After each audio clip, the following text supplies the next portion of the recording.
ओम नमो भगवते वासुदेवाय। प्यारे भक्तजनों, आज की वीडियो में आप सभी श्रवण करेंगे कार्तिक शुक्ला पक्ष की 5 महापुण्य फल देने वाली कथा। इन कथाओं को श्रद्धा पूर्वक श्रवण करने से श्री हरि लक्ष्मी नारायण की कृपा, कार्तिक देव की कृपा प्राप्त होती है। इसलिए कथा को बड़े ही श्रद्धा भाव से पूरा अवश्य सुनिएगा। प्रेम से बोलिए कार्तिक के सभी देवी देवता की जय। अब सुनते हैं कथा। सुनिए शिव पार्वती और भगवान यमराज की कथा। एक नगर में एक साहूकार अपनी पत्नी के साथ रहता था, लेकिन वह निसंतान थे। वह दोनों भगवान शंकर की पूजा किया करते थे। एक दिन पार्वती जी कहने लगी, यह आपकी पूजा इतनी दिन से करते हैं, फिर आप इनकी इच्छा पूरी क्यों नहीं करते हैं? शंकर जी कहते हैं कि इन्हें संतान सुख नहीं है, इसलिए ये इतनी पूजा करते हैं। पार्वती जी बोली कि आप इन्हें पुत्र क्यों नहीं दे रहे हैं? शंकर जी ने कहा कि इनके भाग्य में पुत्र का सुख नहीं है, लेकिन पार्वती जी नहीं मानी और वह जिद करने लगी। शंकर भगवान बोले, ठीक है, इन्हें पुत्र प्राप्ति हो जाएगी, लेकिन वह केवल 12 वर्ष तक ही जीवित रहेगा। और शंकर पार्वती जी की बात सुन रहा था। कुछ समय बाद साहूकारनी ने पुत्र को जन्म दिया, लेकिन साहूकार को कोई खुशी नहीं हुई। पूरे परिवार में इसका जश्न मनाया गया। उनका बेटा बड़ा हुआ तो साहूकारनी कहने लगी कि मैं अपने बेटे का ब्याह रचाऊंगी। साहूकार ने उसे बहुत मना किया, लेकिन वह नहीं मानी। तो साहूकार ने उसे कहा कि हमारे बेटे की आयु केवल 12 वर्ष तक ही है। साहूकारनी कहने लगी, कोई बात नहीं, मैं इसका ब्याह करके अपने मन को तो कर लूँ। साहूकार ने बेटे का ब्याह कर दिया। घर में बहू आ गई और उन्होंने बहू को सारी बात बता दी कि उनके बेटे की आयु केवल 12 वर्ष की है। बहू ने कहा कि कोई बात नहीं, मेरे भाग्य में जो लिखा था वह हुआ। अब हम तीनों मिलकर पूजा किया करेंगे। और उन्होंने हर रोज पूजा आरंभ कर दी। एक दिन ऐसा भी आ गया जब लड़के की आयु पूरी हो गई। यमराज साहूकार के बेटे को लेने आ गए तो साहूकार कहने लगा कि मेरा पुत्र अपनी पत्नी के साथ है। यमराज उसकी पत्नी के पास गए। वह बोली, अभी तो मेरे पति ने जीवन का कोई सुख नहीं देखा और आप उसे लेने आ गए। यमराज बोले, इसकी इतनी ही आयु थी जो यह भोग चुका। पत्नी ने कहा, हे भगवान, कोई ऐसा उपाय नहीं जिससे मेरे पति की आयु बढ़ जाए? यमराज बोले कि यह क्या होता है? लेकिन भगवान बोले कि यमराज का काला कंबल, लोहे का तसला 5.25 रुपये उठाकर रख दे। 1 वर्ष पूरा होने पर ये किसी को दे देना, तुम्हारे पति की आयु लंबी हो जाएगी। जैसा भगवान ने बताया, बहू ने ऐसा ही किया और पति की आयु भी लंबी हो गई। हे भगवान, जैसे आपने उस बहू की पति की आयु लंबी किए, वैसे ही आपकी कथा सुनने वाले, कहने वाले, हुक्कार भरने वाले सभी की पति की रक्षा करना, सबकी उम्र को लंबी करना। प्रेम से बोलिए धर्मराज भगवान की जय। हर हर महादेव। माता पार्वती की जय। चीरा चीरी की कहानी। एक बार की बात है, 4 चिड़िया थी। वह चारों ही कार्तिक का स्नान करती थी। परवा के दिन उन्होंने सोचा कि खिचड़ी बनाते हैं। सभी ने मिलकर घी, चावल तथा दाल का जुगाड़ किया। खिचड़ी बनाई। सबने सोचा कि पहले नहाकर आते हैं, फिर खिचड़ी खाएंगे। पहले एक चिड़िया नहाकर आ गई, बाकी नहीं आई। उसे भूख लगी थी तो उसने खिचड़ी की भाप खा ली। दूसरी चिड़िया आई तो उसे भी भूख लगी थी, उसने खिचड़ी का पानी पिया। तीसरी ने खिचड़ी खा ली तो चौथी ने खिचड़ी का खुरचन खा ली। खाने के बाद चारों मर गई। जिस चिड़िया ने भाप खाई थी वह राजा के घर राजकुमारी के रूप पैदा हुई। जिस चिड़िया ने खिचड़ी का पानी पिया था वह कुम्हार के घर पैदा हुई। जिसने खिचड़ी खाई वह ब्राह्मण के घर जन्म लेती है और जिसने खुरचन खाई वह हथिनी के रूप में जन्म लेती है। कुम्हार की लड़की राजा के यहाँ दासी बन गई। ब्राह्मण की लड़की राजकुमारी की सहेली बनी। हथिनी भी राजा के यहाँ आ गई। राजकुमारी बनी चिड़िया को पिछले जन्म की सभी बातें याद थी। राजकुमारी का विवाह हुआ तो उसने राजा से कहा कि मैं अपने साथ इस दासी और अपनी सहेली को भी ससुराल ले जाऊंगी। तो राजा ने कहा ठीक है, ले जाना। राजकुमारी फिर नहीं गई तो राजा ने पूछा अब क्या हुआ? तो उसने कहा कि मेरे साथ इस हथिनी को भी भेज दो। लेकिन हथिनी जाने के लिए उठी ही नहीं। तब राजकुमारी उसके कान में पिछले जन्म की सारी बातें कह देती है, जिसे सुनकर हथिनी अब उठ जाती है। राजा ये सब देख रहा था और उसने तलवार निकालकर राजकुमारी से कहा कि सच बता, तू कौन है, नहीं तो मैं तेरा सिर काट दूंगा। राजकुमारी ने राजा को सभी बातें सच सच बता दी। पिछले जन्म की सभी बातें सुनकर राजा बोला कि यदि कार्तिक स्नान का इतना महत्व है, तब हम भी जोड़े से कार्तिक नहाकर दान पुण्य करेंगे। प्रेम से बोलिए कार्तिक के देवी देवता की जय। गोवर्धन पूजा की कथा। गोवर्धन पूजा में गोधन यानी गायों की पूजा की जाती है। शास्त्रों में बताया गया है कि गाय उसी प्रकार पवित्र होती है जैसे नदिया में गंगा। गायों को देवी लक्ष्मी का स्वरूप भी कहा गया है। देवी लक्ष्मी जिस प्रकार सुख समृद्धि प्रदान करती है, उसी प्रकार गौ माता भी अपने दूध से स्वास्थ्य रूपी धन प्रदान करती है। इनका बछड़ा खेतों में अनाज उगाता है। इस तरह गौ संपूर्ण मानव जाति के लिए पूजनीय और उदाहरणीय है। गौ के प्रति श्रद्धा प्रकट करने के लिए ही कार्तिक शुक्ल पक्ष प्रतिपदा के दिन गोवर्धन की पूजा की जाती है और इसके प्रतीक के रूप में गाय की पूजा की जाती है। इस दिन गोवर्धन पर्वत की पूजा का भी विधान है। देश विदेश से लोग इस दिन गोवर्धन पर्वत की पूजा के लिए आते हैं। गोवर्धन पूजा के संबंध में एक लोक गाथा प्रचलित है। कथा ये है कि देवराज इंद्र को अभिमान हो गया था। इंद्र का अभिमान चूर करने हेतु भगवान श्री कृष्ण, जो स्वयं लीलाधारी श्री हरि विष्णु के अवतार है, उन्होंने एक लीला रची। प्रभु की इस लीला में यूं हुआ कि एक दिन उन्होंने देखा कि सभी ब्रिजवासी उत्तम पकवान बना रहे हैं और किसी पूजा की तैयारी में जुटे हैं। श्री कृष्ण ने बड़े भोलेपन से मैया यशोदा से प्रश्न किया, मैया ये आप लोग किन की पूजा की तैयारी कर रहे हैं? कृष्ण की बातें सुनकर मैया बोली, लल्ला हम देवराज इंद्र की पूजा के लिए अन्नकूट की तैयारी कर रहे हैं। मैया के ऐसा कहने पर श्री कृष्ण बोले, मैया हम इंद्र की पूजा क्यों करते हैं? मैया ने कहा, वह वर्षा करते हैं जिससे अन्न की पैदावार होती है, उनसे हमारी गायों को चारा मिलता है। भगवान श्री कृष्ण बोले, हमें तो गोवर्धन पर्वत की पूजा करनी चाहिए क्योंकि हमारे गाय वही चरती है। इस दृष्टि से गोवर्धन पर्वत ही पूजनीय है और इंद्र तो कभी दर्शन भी नहीं देते, वो पूजा न करने पर क्रोधित भी होते हैं। अतः ऐसे अहंकारी की पूजा नहीं करनी चाहिए। लीलाधारी की लीला और माया से सभी ने इंद्र के बदले गोवर्धन पर्वत की पूजा की। देवेंद्र ने इसे अपना अपमान समझा और मूसलाधार वर्षा शुरू कर दी। प्रलय के समान वर्षा देखकर सभी ब्रिजवासी भगवान कृष्ण को कोसने लगे कि सब इनका कहना मानने से ही हुआ है। अब मुरलीधर ने मुरली कमर में डाली और अपना कनिष्ठा उंगली पर पूरा गोवर्धन पर्वत उठा लिया और सभी ब्रिजवासियों को उसमें अपने गाय और बछड़े समेत शरण लेने के लिए बुलाया।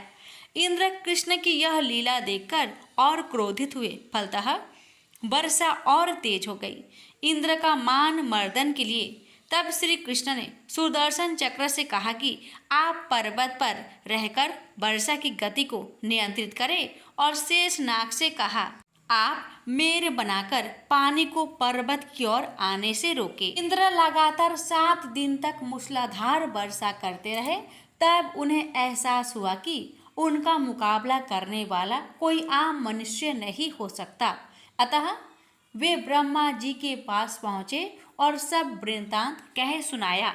ब्रह्मा जी ने इंद्र से कहा कि आप जिस कृष्ण की बात कर रहे हैं वह भगवान विष्णु के साक्षात अंश है और पूर्ण पुरुषोत्तम नारायण है।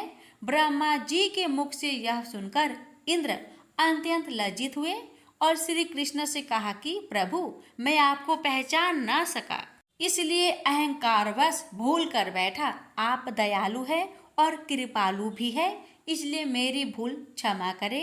इसके पश्चात देवराज इंद्र ने मुरलीधर की पूजा कर उन्हें भोग लगाया। प्रेम से बोलिए जय श्री कृष्ण, राधे राधे। इस पौराणिक घटना के बाद से ही गोवर्धन पूजा की जाने लगी।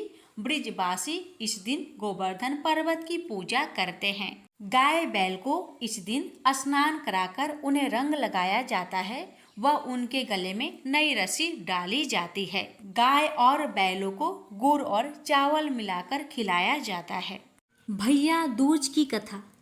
एक बुढ़िया माई थी, उसके 7 बेटे और एक बेटी थी। बेटे की शादी हो चुकी थी। जब भी उसके बेटे की शादी होती, फेरों के समय एक नाग आता और उसके बेटे को डस लेता था। बेटे की वही मृत्यु हो जाती थी और बहू विधवा हो जाती। इस तरह उसके 6 बेटे मर गए। 7वें की शादी होनी बाकी थी। इस तरह अपने बेटे के मर जाने के दुख से बूढ़ी माई रो रो के अंधी हो गई थी। भाई दूज आने को हुआ तो भाई ने कहा कि मैं बहन से तिलक कराने जाऊंगा। माँ ने कहा ठीक है। उधर जब बहन को पता चला कि उसका भाई आ रहा है तो वह खुशी से पागल होकर पड़ोसन के यहाँ गई और पूछने लगी कि जब बहुत प्यारा भाई घर आए तो क्या बनाना चाहिए। पड़ोसन उसकी खुशी को देखकर जल भून गई और कह दिया कि दूध से रसोई लीप, घी में चावल पका। बहन ने ऐसा ही किया। उधर भाई जब बहन के घर जा रहा था तो उसे रास्ते में सांप मिला। सांप उसे डसने को हुआ। भाई बोला, तुम मुझे क्यों डस रहे हो? सांप बोला, मैं तुम्हारा काल हूँ और मैं तुझे डसूंगा। भाई बोला, मेरी बहन मेरा इंतजार कर रही है। मैं जब तिलक करा के वापस लौटूंगा तब मुझे तुम डस लेना। भाई की बात सुन सांप ने कहा, भला आज तक कोई अपनी मौत के लिए लौट के आया है जो तुम आओगे? भाई ने कहा, नहीं। अगर तुझे मुझ पर यकीन नहीं है तो तू मेरे झोले में बैठ जा। तब मैं अपने बहन के तिलक कर लूँ, तब तू मुझे डस लेना। सांप ने ऐसा ही किया। अब भाई बहन के घर पहुंच गया। दोनों बड़े खुश हुए एक दूसरे को देखकर। भाई बोला, बहन जल्दी से खाना दे, मुझे बड़ी भूख लगी है। बहन क्या करे, ना दूध से रसोई सूखे ना घी में चावल पके। ये देख बहन परेशान। भाई ने पूछा, बहन इतनी देर क्यों लग रही है, तू क्या पका रही है? तब बहन ने बताया कि ऐसा ऐसा बात है। भाई बोला, पगली कहीं घी में कभी चावल पके हैं या दूध से कोई रसोई लीपे हैं? गोबर से रसोई लीप, दूध में चावल पका। बहन ने ऐसा ही किया। खाना खाके भाई को बहुत जोर की नींद आने लगी। इतने में बहन के बच्चे आ गए और कहने लगे, मामा हमारे लिए क्या लाए हैं? भाई बोला, मैं तो कुछ नहीं लाया। बच्चों ने वह झोला ले लिया जिसमें सांप बैठा हुआ था। अब आगे होता है ये कि जैसे ही बच्चों ने झोला खोला उसमें से हीरे का हार निकला। बहन ने कहा, भैया तूने बताया नहीं कि तू मेरे लिए इतना सुंदर हार लाया है। भाई बोला, बहना तुझे पसंद है तो तू ले ले, मुझे हार का क्या करना। अगले दिन भाई बोला, अब मुझे जाना है, मेरे लिए खाना रख दे। बहन ने उसके लिए लड्डू बना के एक डिब्बे में रख दिए। भाई कुछ दूर जाकर थक कर एक पेड़ के नीचे सो गया। उधर होता है ये कि बहन के जब बच्चों को जब भूख लगी तो माँ से कहा कि मुझे खाना दो। माँ ने कहा, खाना अभी बनने में देर है। तो बच्चे बोले कि मामा के लिए जो रखा था वही दे दो। तो वह बोली कि लड्डू बनाने के लिए बाजरा पीसा था, वह वहीं पड़ा है, चक्की में जाकर खा लो। बच्चे ने देखा कि चक्की में तो सांप की हड्डियां पड़ी है। ये देखकर बच्चे अपने माँ को आकर बताए तो वह पागल सी हो गई। भाई के पीछे भागी, रास्ते भर लोगों से पूछती कि किसी ने मेरा गैल बाटोई देखा, किसी ने मेरा बाबरा सा भाई देखा। तब एक ने बताया कि कोई लेटा तो है पेड़ के नीचे, देख ले कहीं वही तो तेरा भाई नहीं। बेचारी बहन भागी भागी पेड़ के नीचे पहुंची, अपने भाई को नींद से उठाई और कहने लगी, भैया भैया ये तूने मेरे लड्डू तो नहीं खाए। भाई बोला, ये ले तेरे लड्डू, नहीं खाए मैंने, ले दे के लड्डू ही तो दिए थे, उसके पीछे पीछे भी तुम यहाँ आ गई। बहन बोली, नहीं भाई तू झूठ बोल रहा है, जरूर तूने खाया है, अब तो मैं तेरे साथ चलूँगी। भाई बोला, तू ना मान रही है तो चल फिर। चलते चलते बहन को प्यास लगती है, वह भाई को कहती है कि मुझे पानी पीना है। भाई बोला, अब मैं यहाँ तेरे लिए पानी कहाँ से लाऊं? देख दूर कहीं चील उड़ रही है, चली जा, वहाँ शायद तुझे पानी मिल जाए। तब बहन वहाँ गई और पानी पीकर जब लौट रही थी तो उसने रास्ते में देखा कि एक जगह जमीन में 6 सिलाई गढ़ी है और एक बिना गढ़े रखी हुई थी। उसने एक बुढ़िया से पूछा कि ये सिलाई कैसी है। उस बुढ़िया ने बताया कि एक बुढ़िया है, उसके 7 बेटे थे, 6 बेटे तो शादी के मंडप में ही मर चुके हैं, तो उनके नाम की ये सिलाई जमीन में गड़ी है। अभी 7वें की शादी होनी बाकी है, अब उसकी शादी होगी तो वह भी मंडप में ही मर जाएगा, तब यह 7वीं सिला भी जमीन में गिर जाएगी। यह सुनकर बहन समझ गई ये सिलाई किसी और की नहीं बल्कि उसके भाइयों के नाम की है। उसने उस बुढ़िया से अपने 7वें भाई को बचाने का उपाय पूछा। बुढ़िया ने उसे बतला दिया कि वह अपने 7वें भाई को कैसे बचा सकती है। सब जानकर वह वहाँ से अपने बाल खोले करके पागलों की तरह अपने भाई को गालियाँ देती हुई चली। भाई के पास आकर बोली, तू तो जलेगा, कूटेगा, मरेगा। भाई उसके ऐसे व्यवहार को देखकर चौंक गया और उसे कुछ समझ नहीं आया। इसी तरह दोनों भाई बहन माँ के घर पहुँच गए। थोड़े समय के बाद भाई के लिए सगाई आने लगी, उसकी शादी तय हो गई। जब भाई को सेहरा पहनाने लगे तो वह बोली, इसको क्यों सेहरा बांधेगा, सेहरा तो मैं पहनूंगी, ये तो जलेगा मरेगा। सब लोगों ने परेशान होकर सेहरा बहन को दे दिया। बहन ने देखा उसमें कलंगी की जगह सांप का बच्चा था।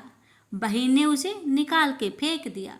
अब जब भाई घोड़ी चढ़ने लगा तो बहन फिर बोली, ये घोड़ी पर क्यों चढ़ेगा, घोड़ी पर तो मैं बैठूंगी, ये तो जलेगा मरेगा, इसकी लाश को चील कौवे खाएंगे। सब लोग बहुत परेशान, सबने उसे घोड़ी पर चढ़ने दिया। अब जब बारात चलने को हुई तब बहन बोली, ये क्यों दरवाजे से निकलेगा, ये तो पीछे के रास्ते से जाएगा, दरवाजे से तो मैं निकलूंगी। जब वह दरवाजे के नीचे से जा रही थी तो दरवाजा अचानक गिरने लगा। बहन ने एक ईंट उठाकर अपनी चुनरी में रख ली। दरवाजा वहीं की वहीं रुक गया। सब लोगों को बड़ा अचंभा हुआ। रास्ते में एक जगह बारात रुकी तो भाई को पीपल के पेड़ के नीचे खड़ा कर दिया। बहन कहने लगी, ये क्यों छाँव में खड़ा होगा, ये तो धूप में खड़ा होगा, छाँव में तो मैं खड़ी होगी। ऐसे ही वह पेड़ के नीचे खड़ी हुई, पेड़ गिरने लगा। बहन ने एक पत्ता तोड़कर अपनी चुनरी में रख लिया। पेड़ वहीं के वहीं रुक गया। अब तो सबको विश्वास हो गया कि ये बावली कोई जादू टोना सीख कर आई है जो बार बार अपने भाई की रक्षा कर रही है। ऐसे करते करते फेरों का समय आ गया। जब दुल्हन आई तो उसने दुल्हन के कान में कहा, अब तक तो मैंने तेरे पति को बचा लिया, अब तू ही अपने पति को और साथ ही अपने मरे हुए जेठों को बचा सकती है।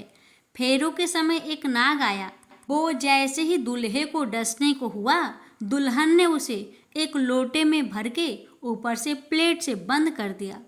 थोड़ी देर बाद नागिन लहर लहर करती आई। दुल्हन से बोली, तू मेरा पति छोड़। दुल्हन बोली, पहले तू मेरा पति छोड़। नागिन ने कहा, ठीक है, मैंने तेरा पति छोड़ा। दुल्हन बोली, ऐसा नहीं, पहले 3 बार बोल। नागिन ने 3 बार बोला। फिर बोली कि अब मेरे पति को छोड़। दुल्हन बोली, एक मेरे पति से क्या होगा, हंसने बोलने के लिए जेठ भी तो होना चाहिए, एक जेठ को भी छोड़। नागिन ने जेठ के भी प्राण छोड़ दिए। फिर दुल्हन ने कहा, एक जेठ से लड़ाई हो गई तो एक और जेठ को छोड़।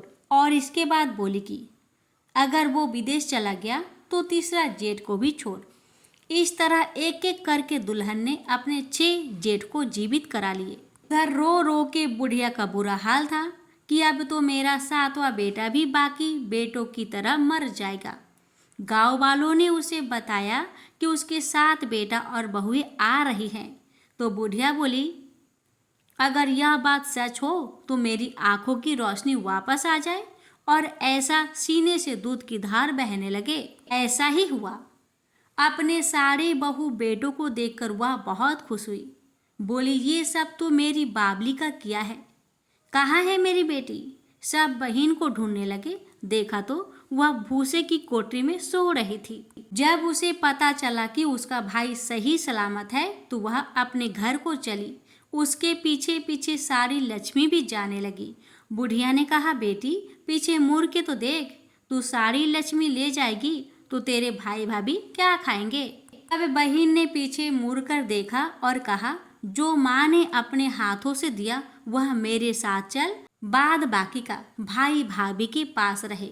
इस तरह एक बहन ने अपनी भाई की रक्षा की। हे भगवान, जिस तरह आपने उस भाई की रक्षा की, वैसे ही आपकी कथा को सुनने वाले, कहने वाले, हुक्कार भरने वाले सभी की बहनों की भाई की रक्षा करना। प्राचीन काल में एक नगर में एक वृद्धा रहती थी। उसका नियम था कि वह हर रविवार घर आंगन गोबर से लिपकर भोजन तैयार करती और सूर्य देव को भोग लगाकर ही भोजन करती थी।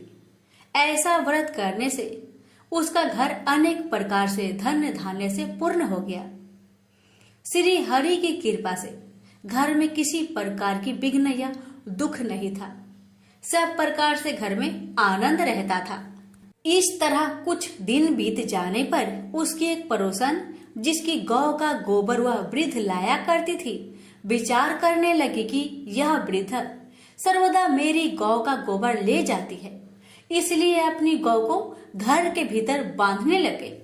वृद्धा को गोबर न मिलने से रविवार के दिन अपने घर को न लिप सकी, इसलिए उसने न तो भोजन बनाया न भगवान को भोग लगाया तथा स्वयं भी उसने भोजन नहीं किया। इस प्रकार उसने निराहार व्रत किया। रात्रि हो गई और वह भूखी सो गई। रात्रि में भगवान ने उसे स्वप्न दिया और भोजन न बनाने तथा लगाने का कारण पूछा।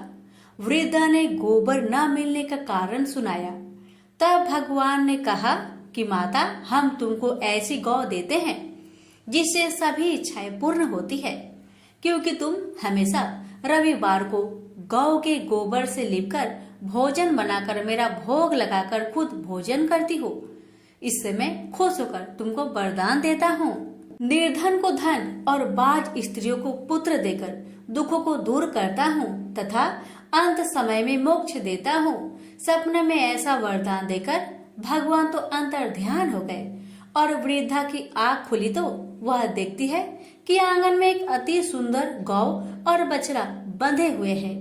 वह गाय और बछड़े को देखकर अति प्रसन्न हुई और उसको घर के बाहर बांध दिया और वहीं खाने को चारा डाल दिया। जब उसकी पड़ोसन वृद्धा ने घर के बाहर एक अति सुंदर गौ और बछड़े को देखा तो देश के कारण उसका हृदय जल उठा और उसने देखा कि गाय ने सोने का गोबर किया है, तो वह उस गाय का गोबर ले गई और अपनी गाय का गोबर उसकी जगह रख गई। वह नित्य प्रति ऐसा ही करती रही और सीधी साधी वृद्धा को इसकी खबर नहीं होने दी। तब सर्वव्यापी ईश्वर ने सोचा कि चालाक पड़ोसन के कर्म से वृद्धा ठगी जा रही है, तो ईश्वर ने संध्या के समय अपनी माया से बड़े जोर की आंधी चला दी। वृद्धा ने आंधी के भय से अपनी गौ को भीतर बांध लिया। प्रातःकाल जब वृद्धा ने देखा कि गौ ने सोने का गोबर दिया, तो उसके आश्चर्य की सीमा न रही और वह प्रतिदिन गौ को घर के भीतर ही बांधने लगी। उधर पड़ोसन ने देखा कि बुढ़िया गौ को घर के भीतर बांधने लगी है और उसका सोने का गोबर उठाने का दांव नहीं चलता, तो वह ईर्ष्या और डाह से जल उठी और कुछ उपाय न देखकर पड़ोसन ने उस देश के राजा की सभा में जाकर कहा, महाराज, मेरे पड़ोस में एक वृद्धा के पास ऐसा गौ है जो आप जैसे राजा के ही योग है। वह नित्य सोने का गोबर देती है। आप उस सोने से प्रजा का पालन करिए। वह वृद्धा इतने सोने का क्या करेगी? राजा ने यह बात सुनकर अपने दूतों को वृद्धा के घर से गौ लाने की आज्ञा दी। वृद्धा प्रातः ईश्वर का भोग लगा भोजन ग्रहण करने जा ही रही थी कि राजा के कर्मचारी गौ को खोलकर ले गए। वृद्धा काफी रोई चिल्लाई, किंतु कर्मचारियों के समक्ष कोई क्या कहता। उस दिन वृद्धा गौ के वियोग में भोजन न खा सकी और रात भर रो रो कर ईश्वर से गौ को पुनः पाने के लिए प्रार्थना करती रही। उधर राजा गौ को देखकर बहुत प्रसन्न हुआ, लेकिन सुबह जैसे ही वह उठा, सारा महल गोबर से भरा दिखाई देने लगा। राजा यह देख घबरा गया। भगवान ने रात्रि में राजा को सपने में कहा कि हे राजा, गाय वृद्धा को लौटाने में तेरा भला है। उसके रविवार के व्रत से प्रसन्न होकर मैंने उसे गाय दी थी। प्रातः होते ही राजा ने वृद्धा को बुलवाकर बहुत से धन के साथ सम्मान सहित गौ बछड़ा लौटा दिया। उसकी पड़ोसिन को बुलाकर उचित दंड दिया। इतना करने के बाद राजा के महल से गंदगी दूर हो गई। उसी दिन से राजा ने नगरवासियों को आदेश दिया कि राज्य की तथा अपनी समस्त मनोकामनाओं की पूर्ति के लिए रविवार का व्रत रखा करो। व्रत करने से नगर के लोग सुखी जीवन व्यतीत करने लगे। कोई भी बीमार तथा प्रकृति का प्रकोप उस नगर पर नहीं होता था। सारी प्रजा सुख से रहने लगे। प्रेम से बोलिए सूर्य नारायण की जय। आप सुनिए सूर्य नारायण की आरती। जय जय जय रवि देव, जय जय जय रवि देव, रजनीपति मदहारी, सतलद जीवन दाता, पद पद मन मधुकारी, हे दीन मन दाता, जग के हे रवि देव, जय जय जय स्वादेव, नभ मंडल के बानी, ज्योति प्रकाशक देवा, निज जन हित सुख राशि, तेरी हम सब सेवा, करते हैं रवि देव। जय जय जय रवि देव, कनक बदन मन मोहित, रुचिरी प्रभा प्यारी, नित्य मंडल से मंडित, अजर अमर छवि धारी, हे सूरवीर रवि देव, जय जय जय रवि देव, जय जय जय रवि देव, जय जय जय रवि देव, रजनीपति मदहारी, सतलत जीवन दाता। प्रेम से बोलिए सूर्य नारायण की जय।